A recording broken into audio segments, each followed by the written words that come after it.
Bonsoir chers téléspectateurs et bienvenue au journal de Faso Green TV. Ravi de vous retrouver pour une nouvelle session d'information en lien avec l'environnement, l'eau et l'assainissement. Un titre ce soir, renforcer la résilience des écosystèmes et des populations en luttant contre la dégradation des terres, la pauvreté rurale et les effets du changement climatique. C'est l'objectif du projet de renforcement de la résilience climatique dans la Grande Muraille verte d'Afrique, lancé officiellement ce 13 novembre 2025. Le ministre Roger Barrot a soutenu que ce projet s'inscrit pleinement dans les priorités de la bataille pour le renforcement de la couverture végétale et du plan d'action de l'initiative Grande Muraille verte. Des détails dans un court instant. Une fois de plus, bonsoir à vous, chers téléspectateurs, et merci de choisir Faso Green TV pour vous informer. Je vous le disais à l'instant, le projet de renforcement de la résilience climatique dans la Grande Muraille verte d'Afrique a été lancé officiellement ce 13 novembre 2025 par le ministre de l'Environnement, de l'Eau et de l'Assainissement, Roger Barrot. C'est la coordination nationale de l'initiative Grande Muraille verte pour le Sahara et le Sahel Burkina Faso, en collaboration avec la FAO qui assurera la mise en œuvre de ce projet. Objectif, restaurer les paysages agro-sylvo-pastoraux dégradés afin de réduire les effets du changement climatique. Mamadou Souare nous en dit plus. C'est à l'issue d'un atelier technique que le ministre de l'Environnement, de l'Eau et de l'Assainissement a lancé officiellement ce 13 novembre 2025 le projet de renforcement de la résilience climatique dans la Grande Muraille verte d'Afrique. Ce projet qui a pour objectif de restaurer les paysages agro-sylvo-pastoraux dégradés afin de renforcer la résilience face au changement climatique et la capacité d'atténuation des effets du changement climatique se veut une étape majeure dans la mise en œuvre de la Grande Muraille verte d'Afrique. Aujourd'hui, nous ne lançons pas seulement un projet. Nous engageons un nouveau chapitre de coopération régionale fondé sur la science, l'innovation, la solidarité entre peuples du Sahel. Le programme financé par le Fonds vert pour le climat couvre 8 pays sahéliens, en plus du Burkina, le Tchad, Djibouti, Mali, Mauritanie, Niger, Nigeria, Sénégal. En restaurant plus de 1,2 million d'hectares à l'échelle régionale et en bénéficiant directement à près de 6 millions de personnes, il contribuera à séquestrer environ 65 millions de tonnes de CO2, tout en créant des opportunités économiques locales, notamment pour les femmes et les jeunes. L'un des axes stratégiques du projet de renforcement de la résilience climatique dans la Grande Muraille verte d'Afrique est le développement des chaînes de valeur telles que les produits forestiers non ligneux et le fourrage. Au Burkina Faso, il couvrira les régions du Goulmou, de la Sirba, des Koulsé, du Liptako, du Soum et du Yadga. La mise en œuvre sera pilotée par la coordination nationale de l'initiative Grande Muraille verte pour le Sahara et le Sahel Burkina Faso, en collaboration avec la FAO.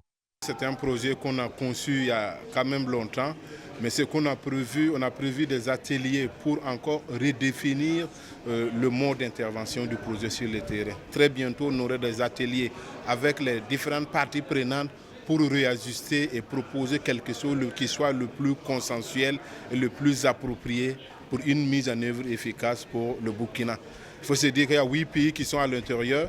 On est parmi les premiers pays à lancer parce qu'on tient vraiment à réussir ce projet et on va prendre en compte toutes les aspirations et les préoccupations des différentes parties présentes pour que la mise en œuvre soit de façon inclusive. Le rôle de la FAO dans ce programme, nous avons travaillé de concert, nous continuons de travailler de concert avec le ministère de l'Agriculture et d'autres parties prenantes à la mise en œuvre du programme. Donc nous avons un rôle seulement de coordination. À travers la mise en place, le déroulement même du projet va se faire à travers la coordination de la Grande Muraille verte, qui est un démembrement du ministère de l'Environnement.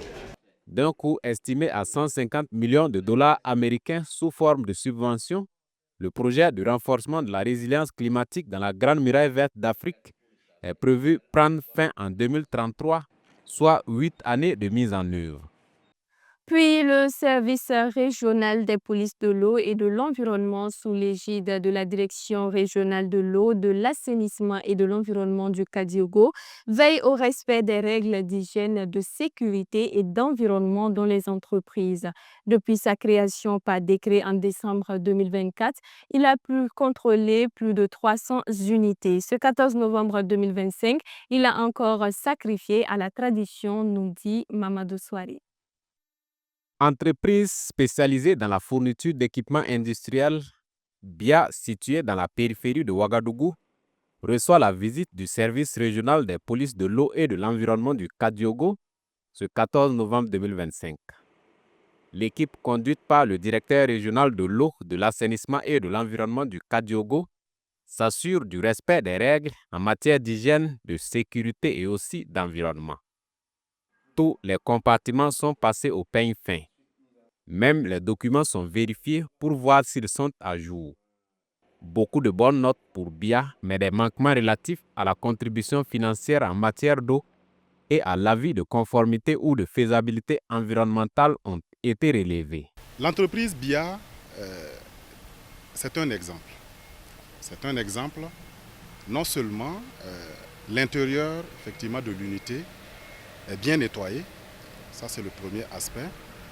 Le forage, c'est bien entretenu.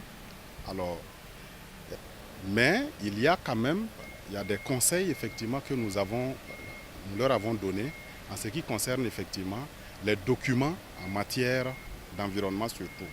Alors, on s'est rendu compte que l'entreprise BIA a réalisé effectivement son audit, mais le processus n'a pas pu aller effectivement jusqu'à son apothéose. Donc, ce qui nous a amené à leur demander d'aller un peu plus vite, voilà, d'essayer effectivement de terminer ce processus-là afin de se conformer à ce que dit effectivement le Code de l'environnement. Au cours de cette année, le service régional des polices de l'eau et de l'environnement du Kadiogo a pu contrôler plus de 300 unités. Et l'impact se fait déjà sentir sur le terrain. Nous avons constaté un impact positif sur le comportement des responsables des établissements que nous contrôlons de façon globale. Alors, il faut dire que les contrôles ne concernent pas que les unités industrielles, mais également les ménages. Parce que qui dit police de l'eau dit police de l'eau et de l'assainissement. Et qui dit police de l'environnement dit police des établissements classés. Et la police de l'eau et de l'environnement contrôle en grosso modo tout ce qui est activité et qui permet à ces derniers-là d'impacter négativement sur l'environnement. La sensibilisation, il va falloir effectivement qu'on la poursuive. Simplement parce que il y a beaucoup de promoteurs effectivement qui ignorent ces différents textes-là.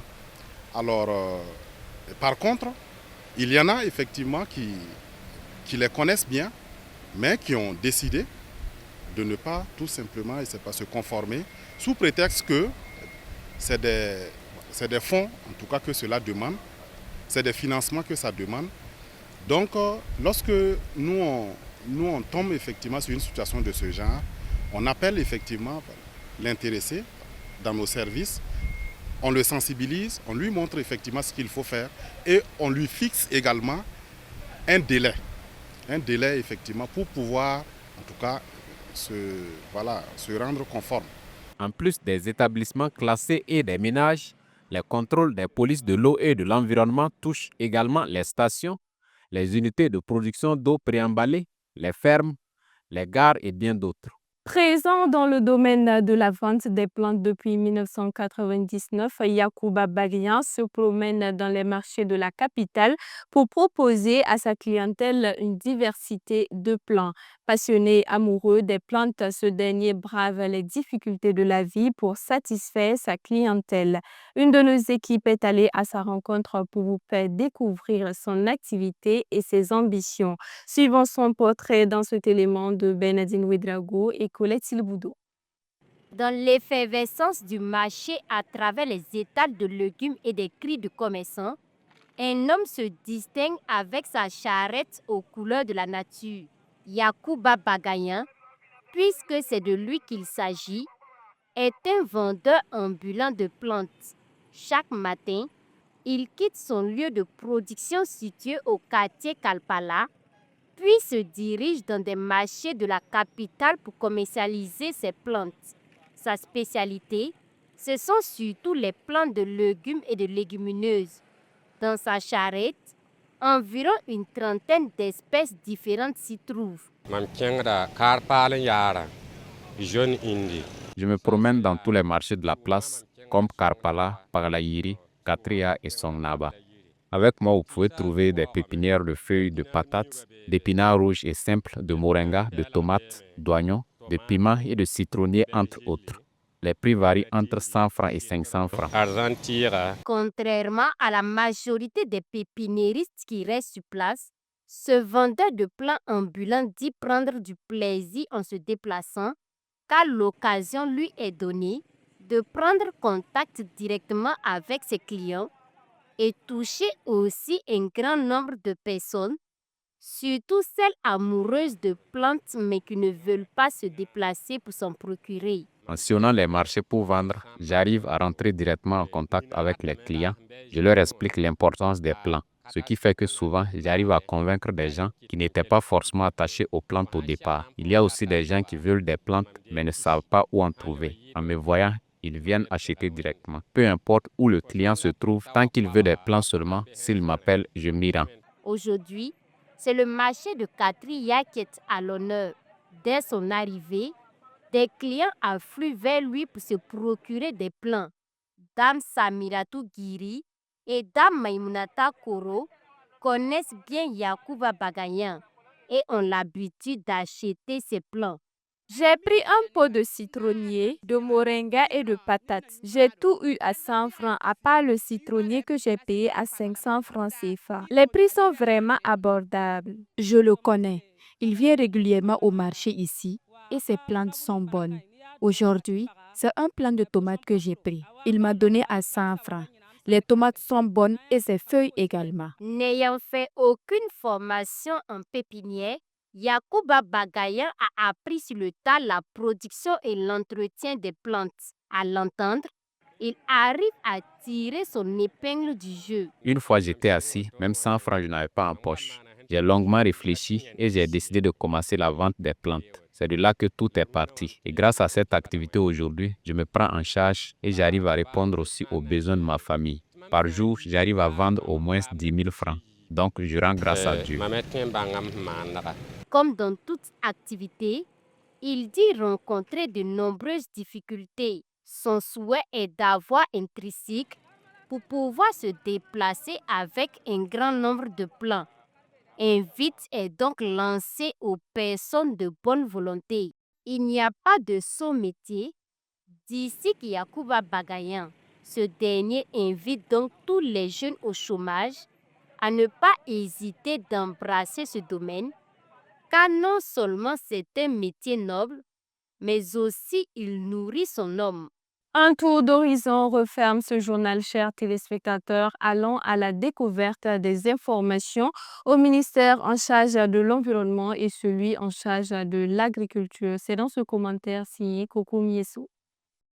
La direction des archives et de la documentation du ministère de l'Environnement, de l'eau et de l'assainissement a organisé le 11 novembre 2025 un atelier dans le but d'équiper le ministère d'outils de gestion des archives modernes, harmonisés et conformes aux normes professionnelles.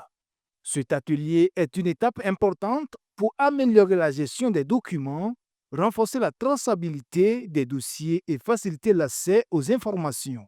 Il s'inscrit dans une démarche de mise à jour du système d'archivage au sein du ministère pour répondre aux exigences de transparence et d'efficacité administrative, selon les dires du directeur des archives et de la documentation, Kadre Zalé.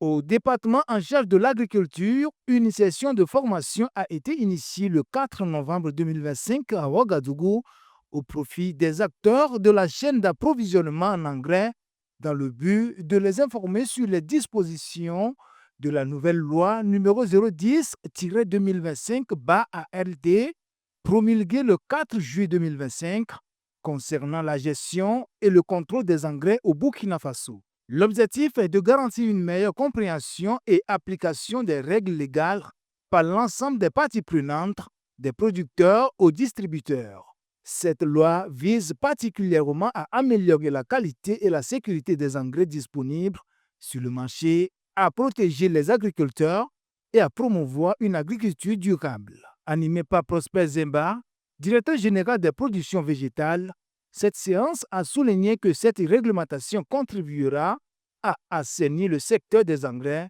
à responsabiliser les acteurs et à lutter contre la fraude. De son côté, l'Union nationale des sociétés coopératives des producteurs semenciers du Burkina a tenu son Assemblée générale ordinaire 2025. Lors de cette rencontre, la priorité a été donnée à la consolidation des réussites des membres de cette structure. Présidée par le secrétaire général du ministère en charge de l'Agriculture, Gaoussou Sano, cette rencontre a permis de dresser le bilan des actions entreprises, de partager des expériences et de définir les orientations à suivre pour renforcer la collaboration entre les adhérents.